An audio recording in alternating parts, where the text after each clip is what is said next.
Hi, everybody. This is Silvio Canto in Dallas, Texas on Monday, May the 26th. And welcome to our commentary. We're back in the headquarters, as they like to say. Yeah, we're back in North Texas after a little trip, family trip, vacation, just a lot of fun over in Houston, the Houston area, as they like to say, East Texas. But anyway, today is election day in Texas. And the big contest, of course, is for the U.S. Senate, the Republican nomination. And, it's between Attorney General Paxton and Senator Cornyn, Cornyn being the incumbent. It's a real heavyweight battle, lots of money spent. There wasn't a lot of early voting. The early voting was pretty bad, actually, compared to previous elections, or at least that's what they're telling us. We'll see when the numbers actually clock in. Sometime around 7 o'clock, we'll have some numbers, but it does look by all of the indicators, all of the people who study these things and tell us who's going to win. It looks like A.G. Paxton, Attorney General Paxton, is going to win, and he's going to be running against James Tallarico. That's what it all looks like. There's not much of a mystery there, and Senator Cornyn will be retired in a maybe not very gracious way, but that's the way it goes sometimes. I voted for John Cornyn, as I mentioned to you in a previous video. I just thought he was more electable. I just thought that in a year like this, a midterm election where the party in power, in this case the Republicans, are on defense, that I just thought it would be better to run a guy who had run before and been very successful. But then on the other hand, you know, Ken Paxton has run before many times. So, I mean, this is not the first time that he's run in the state. Actually, he's won, I think, 4 times. 3 times for Attorney General. 14, 18, 22.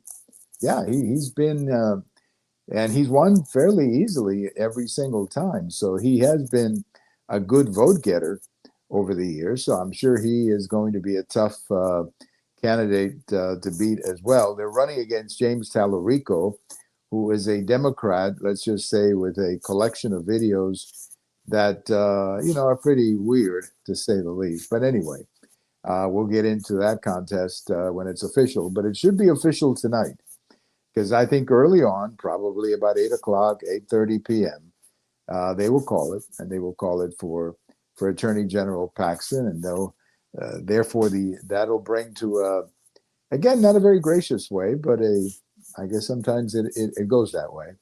The career of Senator John Cornyn, who was once served in the U.S., in the Texas Supreme Court, and then went on to serve, I think, 3 terms. It'll be 3 terms in the U.S. Senate. I had always voted for him, never had any trouble, and I voted for him this time, just in the interest of full disclosure.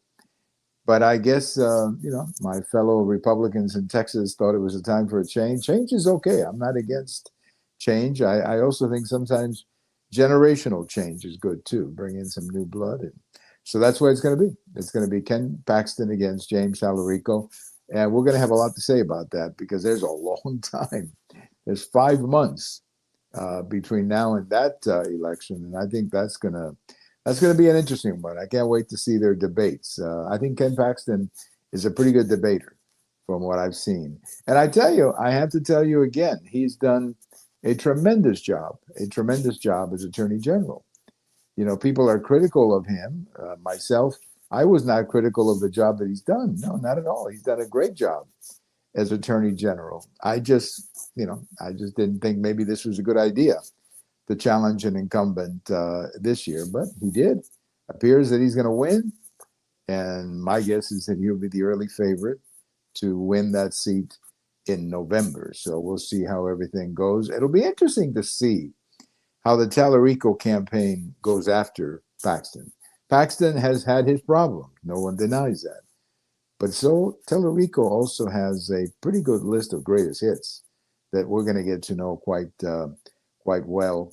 So, and anyway, stay tuned, because we'll probably be talking about this topic quite a bit as this election year unfolds. But it's, I guess we'll go one step at a time. Let's go one step at a time. Let's wait for tonight's results. But I fully anticipate that Attorney General Paxton will defeat incumbent John Cornyn tonight in this special runoff for the U.S. Senate nomination. So we'll see.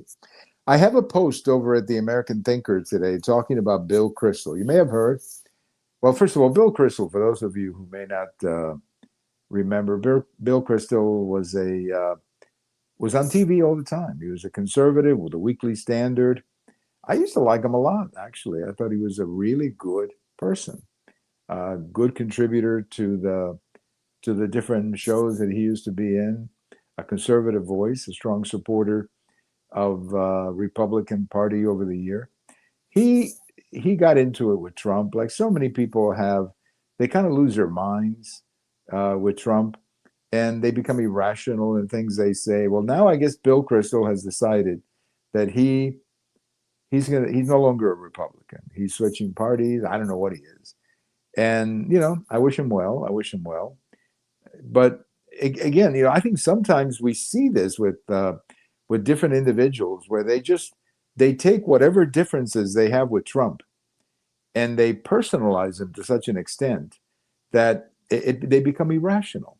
I mean, look, you can dislike Trump all you want, and that's okay. In fact, in the post that I wrote today, I mentioned that I was not crazy about Trump back in 2016. In fact, I didn't vote for Trump in the primary in 2016. I had my serious concerns about Trump.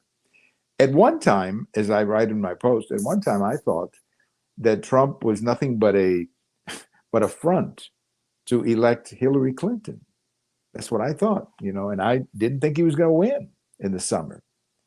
But then we saw the Clinton campaign, and she reminded a lot of us that, my gosh, no way, you cannot have Hillary Clinton in the White House. And I think a lot of people felt that way. They just didn't like Hillary Clinton. So I guess it came down to the lesser of the two evils for some people, and Trump won, basically an electoral college victory. I don't remember what the popular vote margin was. It wasn't a lot, but certainly I don't think either one of them got to 50%, as I recall. But it was a close popular vote. Hillary Clinton won the popular vote, but Donald Trump got 306 electoral votes and basically won the presidency. And, I think a lot of us had our doubts. I'm not going to sit here and lie to you. A lot of us were wondering, where is this going?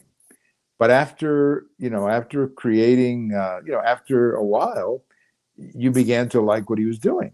His economic policy was good. His foreign policy was very sound. And giving us a 6-3 Supreme Court, maybe his greatest legacy ever, I thought that was really cool. So we ended up with a 6-3 Supreme Court, a pretty good economy, a foreign policy that was based on, I think, much more realism than maybe in the past. So I was happy with that. I was very happy with Trump after his first term. I was very happy to reelect him. 2020 didn't turn out that way, as we know, and that was very unfortunate. And then when I saw the way they went after him and the tactics that they were using to get Trump, I said, wait a minute, folks, this is crazy. This is crazy. This is not the United States. We're not a banana republic. So I supported Trump again in 24, and here we are. So I wish Bill Kristol the best. I hope he finds a home over wherever he's at. And, you cannot let Trump get in your head. I don't know how else to say it. You simply cannot get Trump. You simply cannot let Trump get in your head, because when he does, you lose, not Trump. You lose because you become one of these people who's obsessed with Trump, and you lose your common sense. And I think, honestly, that's what happened to Billy Kristol. And now, he's no longer a Republican, as he likes to say, and I wish him well. I have a post coming out tomorrow at the American Thinker where I talk about this guy in Maine, the guy who's running for the Senate up in Maine, the Democrat, who is just plain crazy. I mean, this guy is crazy. I don't know how else to say it. If you listen to what he's saying, and you have to wonder what is going on in the Democrat Party that people like this are getting nominated. I mean, it's one thing to be a liberal. I understand that. They want to nominate a liberal. That's okay. I mean, they're serious liberals. But my goodness, when they're nominating characters like this, who are just saying stupid things. Now he got into it. He said something about, some of the war heroes, and one of the widows of one of the Green Beret, or one of the widows came back at him and basically said, "Leave my husband alone. He's dead, and he served his country. He died for his country." So when you start getting into fights like that with war widows, I think that's crazy. That is just crazy. But that's what's happening. The Democrat Party is just losing its common sense. And, as I mentioned in my post, the one coming out tomorrow, this is the best thing Trump has going for him, the Democrat Party. That's the best thing he's got going for him, because they're so crazy. They're so out of touch with reality that, my gosh, they're casting some candidates. I'm telling you, it's like they have a, every week they're looking for the craziest person they can find so they can run him for office. And I think that's going to be bad for the Democrat Party. Believe me, it's going to be bad. And now I was listening on the drive back to the Dallas area. I was listening to an analysis of that election up in Maine. And many people are beginning to think that Susan Collins is going to pull it out because, people up there know who she is. And, they've had her around. They've had her for like 20 years in the Senate. At least they know who she is. She's not nuts. She's not crazy like this guy who is running as a Democrat. So, the Democrats are going to have to take a look at this and say, why are people like that succeeding in our party? Why is our party attracting people like that? And it could very well be that they've simply put a sign on the door that says, if you hate Trump, come right in and we'll let you in. Anyway, one of my wonderful readers put a note saying Billy Crystal is a TV star or singer. I don't know. The Crystal I'm talking about is the one who was in the Weekly Standard, and his last name is Bill, Kristol, Kristol. The pronunciation is very similar, but it's not Billy Crystal, who I thought he was a movie star. I think, but I'm not real good with names of actors and actresses. So Bill Crystal, that's who I'm talking about. The fellow I think he started the Weekly Standard, was involved with that magazine, and since I don't know what he's doing now, but every time I see him on TV, he's taking a shot at Trump, which I feel bad. I feel bad. He's too smart to be doing stuff like that. But anyway, on this day in history, May 26th, we remember John Wayne, who had a birthday.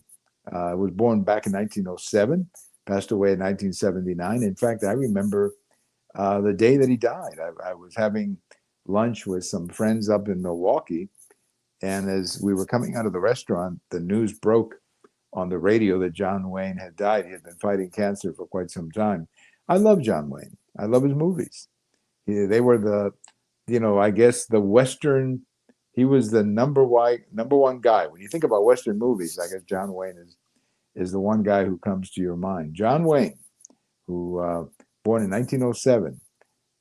There is a great John Wayne movie that was made in 1944. I guess one of his earlier movies. He looks so young in that movie. It's amazing how young he looked in that movie. So we remember John Wayne today, who died in 1979. I guess he was 72. Yeah, 72 when he passed away in 1979. Thank you for listening. This is Silvio Canto in Dallas, and we'll talk to you later. Bye-bye, everybody.